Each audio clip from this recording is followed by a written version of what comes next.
What's going on, everybody? Welcome back. I'm Josh Button. This is the Josh Button Podcast. Episode 26. What's on my mind today? Well, we're being poisoned.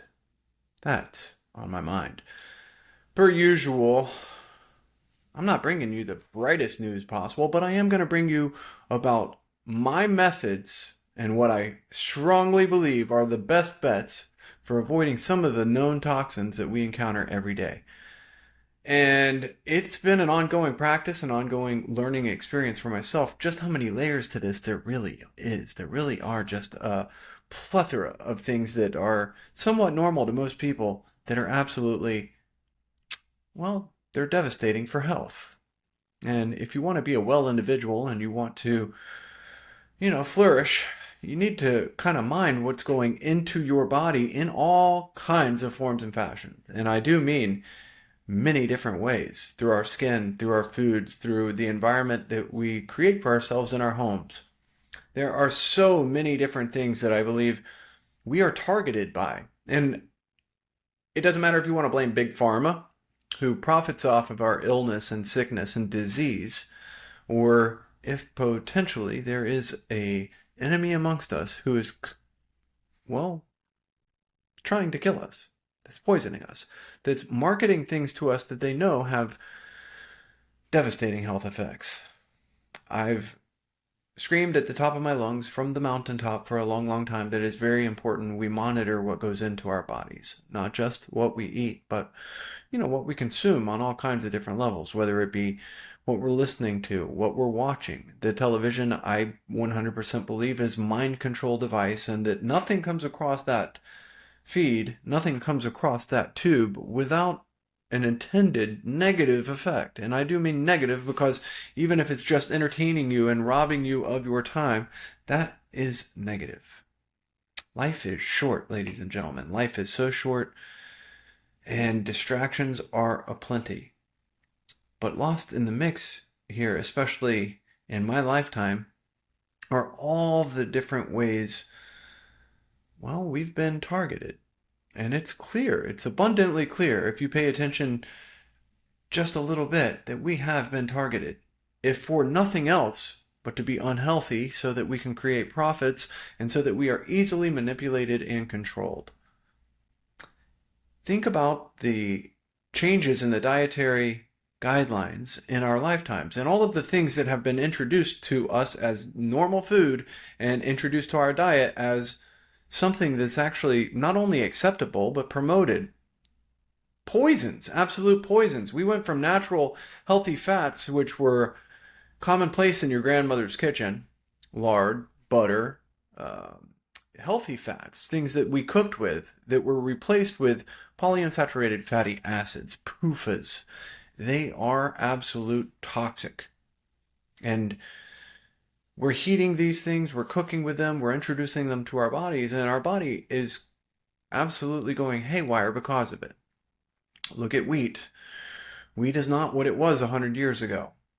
All of the monocrops in themselves, they are GMO, and they've been manipulated and modified and hybridized to avoid pestilence and to produce as much abundance of a product as possible. And the ramifications and the consequences for this were completely ignored, or even worse, buried, because they knew profits were on the line. Look, glyphosate in itself is in everything now. And it's not even legal. It's not legal in Europe. It's not legal in Russia. And other places where you can eat the same things that you think you're eating here and feel a completely different way and have completely different effects on your digestion and your mood and on your health. I traveled a great deal. And amongst my travels, I was fortunate enough to spend 4 or 5 different weeks per year at a minimum in Italy. I would go to Italy and I would have a pizza lunch every single day, and I would have a dinner every single night with the clients that I was fortunate enough to be working with and my friends. And, well, to be quite honest, there was absolutely no debating. You felt much, much better eating those same items in Europe. And what would be the reasoning for that? Well, the flour was different. The cheese was different. Everything about the ingredients that were going into most of the foods we are consuming there was completely different than what's sold to us and what's pushed here in the US. Especially, look, dining out is convenient, but it's certainly not healthy. And I'll tell you why. I do occasionally dine out. I like to dine out with my parents because it is an enjoyable process sitting down to eat with them, and when none of us are actually going through the effort to put forth the meal itself. However, this is not something that I can believe in a even 50-50 ratio on. I need to prepare my own food. I need to put the love and care and attention and gratitude into my own meals because there is such pristine importance upon that. Look, we talked about water and how the words we label them with or what our intention is when we're looking at it can just change the molecular structure of water. And I believe that that applies to food as well. And when you're in a restaurant environment where the ingredients that are bought by another person whose thought process is on the bottom line, it's on profits, well, the ingredients are just going to be nowhere near what you will most likely choose to put in your body if you're really conscious about this when you purchase things and when you're buying things for your consumption at home. It's just going to be different. Not only that, you're hiring employees when you're a restaurateur to put a product out. And even if they are great recipes and these are, even fine dining establishments with attention to some detail paid, there's still something to be said for them doing a job versus you doing something to nourish yourself. Look, it's a convenience. I get it. Like I said, it's understandable in a lot of respects, but then you think about fast food and the ultimate convenience of dining out. It's just not good for us.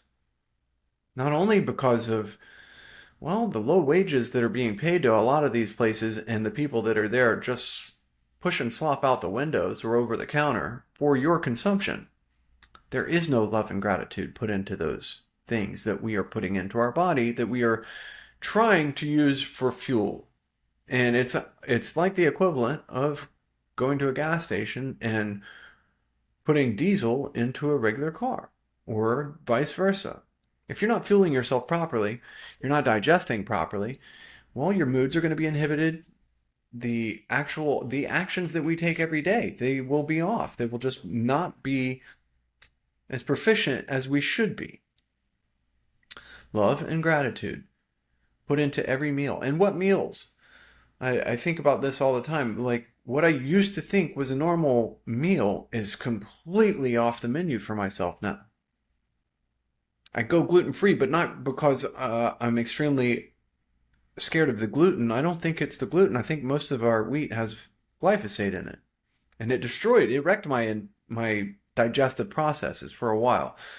Not only that, I eliminated several things from my diet because I wasn't happy with my health or my digestion. And I wasn't happy with fear in my mind as to what was going on within myself when I would, digest poorly, when my stomach was always cramping or I was gassy. And let's be honest, it's not great for you. I don't know if you do jujitsu or do anything else where you're in close quarters with people, but being a fart box is just not acceptable. Not only is it not acceptable, it's uncomfortable. It's not good for your own mind and your own emotional state. It's not good for your physical health either. But there's a lot of things in our diet that people view as normal food for processing and turning to energy, which just is not. We are poisoning ourselves with what we're consuming in that regard. And it's a shame. It really is a shame. A lot of our grandparents, they would have bacon and eggs every morning. Something like a hamburger or, pastas or all kinds of different basic ingredient foods at lunch and dinner. And didn't have a ton of the health issues that we have now. I've heard it said many times over, and I strongly believe it. If you want to be a healthy person, when you go to the grocery store, shop on the outside aisles. Get yourself eggs, meat, vegetables if you really want them, but I don't even consume them because most of the vegetables in the grocery store didn't even exist 100 years ago. They've been manipulated, hybridized, and man made in a lot of instances. The agriculture is not the same. We have seen what is getting sprayed on these crops, and monocrops specifically, and everything the government subsidized corn, wheat, these things are not what they were 100 to 200 years ago. So if you're growing your own vegetables, I commend you. I'm not against it for everybody. It just wasn't for me. And I knew it wasn't for me because when I eliminated them from my life, I felt so much better. I can't believe I went plant-based, but I did. I went vegan and plant-based for a while. And that absolutely wreaked havoc on my digestive system and other functions of my body, my skin, my nails, my moods for sure. Everything about the ideology, and I will completely say that veganism is an ideology because it starts in the mind. This is irrational, it's unnatural, and it was not healthy for me at all. Yes, I know somebody's going to say, but if you do veganism the right way, then it's healthy. Well, if you have unlimited funds in the bank and you want to go and eat nothing but plant-based and vegan diet and then supplement, hey, that's good on you. Good for you. But for us to try and convince some of the poorest people in the world that they shouldn't be eating meat or eggs or dairy, that's borderline psychopathic because we know that that is the most nutrient dense foods available, and that's where you're going to sustain yourself. That's why farmsteads existed throughout time. I am an eggs, meat, raw dairy. I'm not into processed dairy and homogenization because it just bastardizes the product. We all had breast milk first things when we were babies. And we go into the grocery store and we get this ultra pasteurized, processed, almost dairy product from cows that were probably shot up with something or taken care of in a fraudulent manner. And I do understand that industry has practices which are absolutely despicable, A, but B, not good for the family, the animals, or the people that are consuming it. The environment, much less. And I'm not a big environmentalist because I think there's so much propaganda in that world that, I would rather ignore it, to be quite honest, and take care of myself right here on my property or on the properties that are local to me. If I can eat all local and sustain myself while sustaining small businesses and small agricultural, farms around me, y'all, that's awesome. I think that would be in all of our best interest and our best bet. If every family in America had a couple eggs, well, then we'd all be better off. Joel Salatin is a regenerative farmer who is awesome. Look him up. Check out some of his documentaries. Check out some of his tutorials and online, and look at how farms used to sustain themselves and what the household had 100 years ago that is so much different than now. Chickens are our composter. They are our compost. It would take all the table scraps and happily fertilize your yard. And you can make a compost bin, and they would provide fertilizer and expedient process to that to make that more soil enricher. Back to the poisons. Pharmaceuticals. How many pharmaceuticals in my lifetime have been advertised on television as the next wonder drug, the next save you from this affliction and answer to this riddle or problem that you're having, which has turned out to be doing more harm than good? The solution cannot be worse than the problem, but we've witnessed this over and over and over again. And you either have to attribute it to malice or to a lot of mistakes over and over and over again, making mistakes in similar fashion. I'm sorry.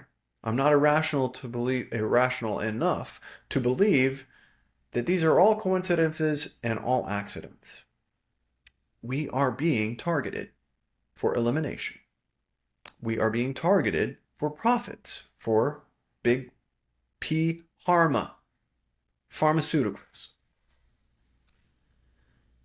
It's a shame that there's so many doctors out there that really went into the industry they're in to help people because they wanted to make a difference, because they wanted to help people heal, because they wanted to make people's lives better.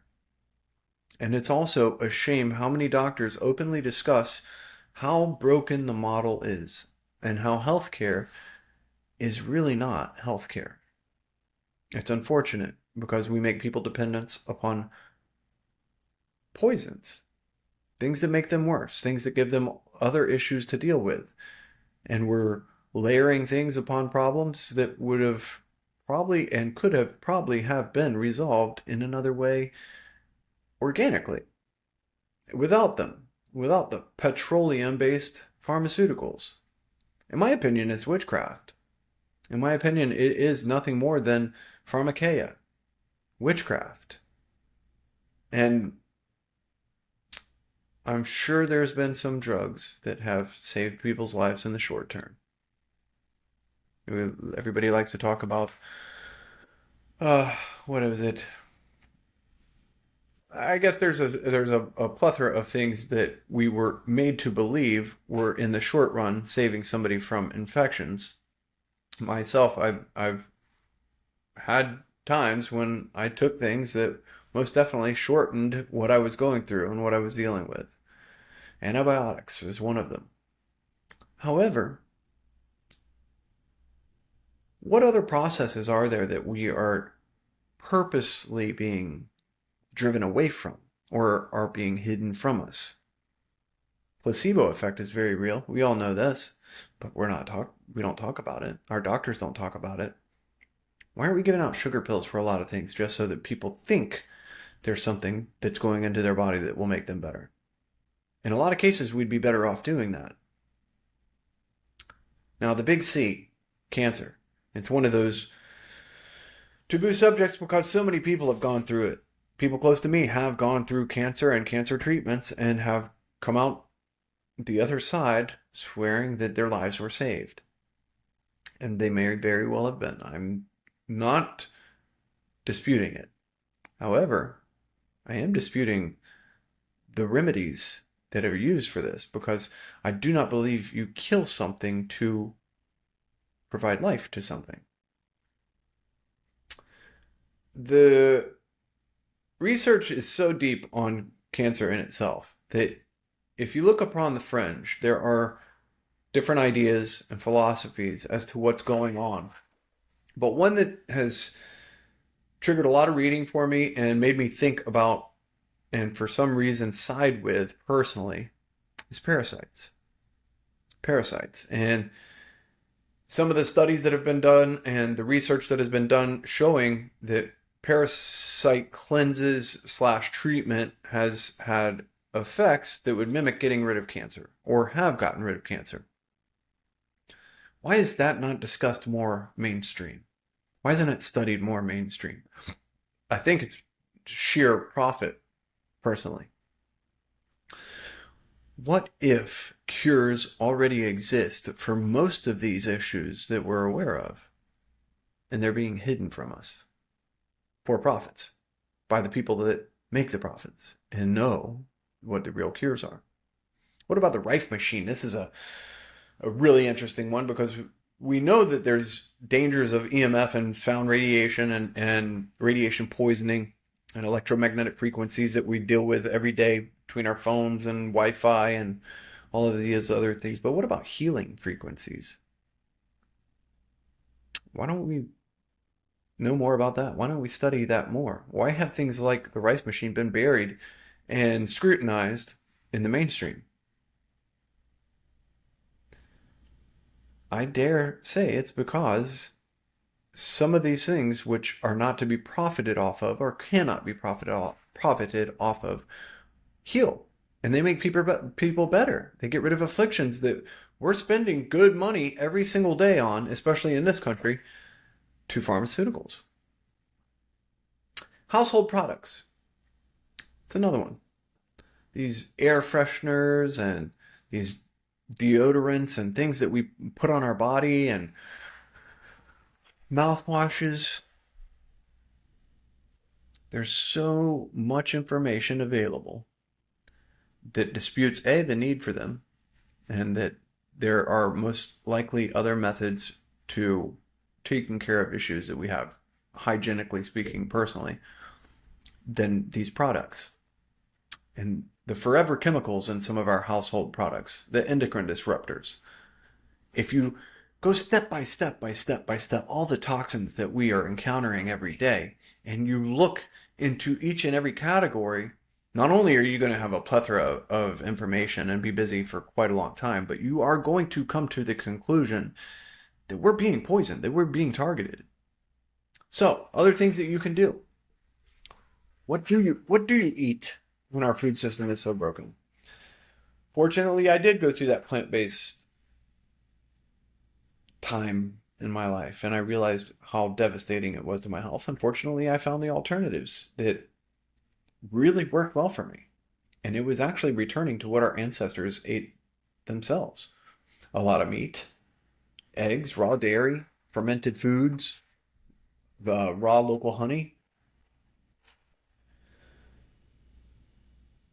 The water. What water we drink. I talked to you about, the amazing effects that our intentions can have and the importance of filtering our water, getting the fluoridization out of it. Fluoride in our water was never good for us. It just wasn't. It was not good for us. It wasn't good for your teeth. It was not good for you in any way, shape, or form. Chlorinated water's not good for us. Dirty water's not great for us either, but most of the household pipes are pretty dirty with what's coming through them. Reverse osmosis, filter your water. Stop eating fake foods. Try and avoid glyphosate. Eat meat, eggs, raw dairy, like I said before, fermented foods. Keep your ingredients down to the basics for a while. Do an elimination diet. And then slowly reintroduce the things that you used to enjoy or you think you may enjoy besides those nutrient-dense basics and see how it affects you then. You get a clearer picture after you do, I would say, a 90-day elimination diet. And I'm talking about, I went straight carnivore. I went straight steak, butter, water, coffee for at least 3 or 4 months. But beyond that, when I started reintroducing things, I have an Instant Pot, and an Instant Pot is the best way to cook a potato or a sweet potato. And when I reintroduced these basics, it did help my energy for training when I was training a ton. And look, if you're doing jujitsu and you're working out and you're staying active, you're going to need some carbs. In my opinion, you're going to need some carbs. Not a plethora, not a ton, but you're going to need some. However, that elimination diet and what I learned about my body and the way things were affecting my body after a pretty rigorous and detailed plan I stuck to for a good 3 months, I learned a lot. I learned a lot. The things I used to enjoy that I thought I enjoyed, I realized I absolutely do not enjoy, and they do wreak havoc on health. You can feel the differences. I used to love Chick-fil-A. I used to love it. Love Chick-fil-A. I cannot overstate how much I love Chick-fil-A. I do not eat that now. And it's unfortunate because, it was quite a little comforting treat. But you do a few months off of those things that you think are normal food, and then you go back and try them, and you tell me how it makes you feel, and if you can misinterpret that. I don't think you can. And once you understand the actual effects that these things have on yourself, you will not go back. You will not go back. I have had slip-ups in my diet here and there, and every single time, I feel the mucus, I feel the intestinal issues, I feel the digestive issues, and then I I feel the energy depletion and the things that you probably think are part of normal life are not normal after you eliminate them and then reintroduce them. That's the best way to learn. I wish I wish people across America could go through elimination diets as opposed to pharmaceutical introductions to see how that counters some of the effects or the issues that they're having in their health before they ever take a pharmaceutical. My dad in specific, I wish I could get him back to a place where he could eliminate all of the pharmaceuticals from his life and see what it's like to not be dependent upon those things. I don't think that's possible anymore, unfortunately. I, if I can save one person out there, going down that route of introducing pharmaceutical after pharmaceutical after pharmaceutical and being dependent upon all of them and feeling far less than what they should feel as far as liberated in general, as far as having positive health outcomes. I feel we are meant to thrive, not just survive. Breath work, grounding, all of those exercises are awesome and facilitate health and wellness and a happy life. But I think once you set yourself down that road where you decide, yes, I want to be healthy. Yes, I want to be healthy when I'm in the later stages of my life. I want to be moving well.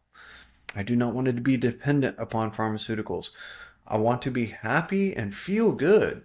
Once you decide that's the future you want for yourself, doors open to understanding what it's going to take and what decisions you need to make and what you need to stick to as far as your principles in these decisions to make it happen. Most of the time, I'm the oldest man in the room where I train jiu-jitsu. This is just fact. And I may not recover as quick as the younger guys. I may not be as strong or as fast as some of the younger guys who are specimens. But I am fully aware there are a lot of things that I'm not taxing my body with day to day, and I'm so grateful. Because once I made that decision a few years ago and I gave up alcohol and I gave up some of the things that I knew were having negative effects on my health, doors open to understand more and more of the things that I needed to eliminate and not reintroduce. And I am so grateful. I hope that the message I get to people that are half my age in that gym and in daily life everywhere is that our thoughts on age and our thoughts on aging and our thoughts on health and wellness as we age are far off of the spectrum of reality we could have if we just eliminated the known toxin and poisons and things that are not conducive to a healthy environment. Literally, just having that conscious awareness of what should and should not go into our body on a regular basis is priceless. It's priceless. My ability to go and train every day and my ability to produce all day as much as possible and feel good and sleep well and recover and start all over the next day and never have hangovers, never have, knock on wood, illnesses and setbacks and feeling drained of my energy, having a surplus of energy all the time I am so overwhelmingly grateful for it. If I can help you in any way, shape, or form, reach out. Reach out, because not everything that's worked for me is going to work for you, but I guarantee you some of the things I learned along the way that do not work and are inhibiting a healthy environment and are standing in the way of feeling how we should feel and thriving how we should thrive. I can share that with you. That I can most definitely and will be thrilled to pass on. People that, in my opinion, you should look up Carnivore MD. Actually, I'm gonna do the next podcast on that too. I'm gonna go through a list of people that have been influential as far as learning the things that I needed to eliminate from consuming. It's a good idea. Because Paul Saladino, the carnivore MD, is great, but there's a long list. There's a lot of guys out there that aren't just carnivores. They're uh, educated in real world principles that we should, in my opinion, apply to our lives so that we can have a better quality of life. And I feel strongly about that. I'm very grateful for being where I'm at the age I'm at, and I've made tons of mistakes throughout my 20s and 30s, and there was plenty of things that I did that were just not good for me. But I'm so grateful for all the times that I've had and for the lessons that I've taken away from the things I knew were not what I should be doing regularly or what I should eliminate for good. Because, look, life is short, but we might as well feel good and thrive for the lives we have. I'm Josh Button. This was episode 26. And like I said, next episode, I think I'll put together a little list of the books that I've read, the influences and influencers that I believe are good influence, because there are tons of influencers out there that are not supporting us thriving. Anyways, I'm Josh Button. Thanks for joining me. Please like and subscribe. Hit that notification bell so that you can get these episodes in. I'm looking forward to sharing more with you in the next episode. Thanks for joining me. Have a great day.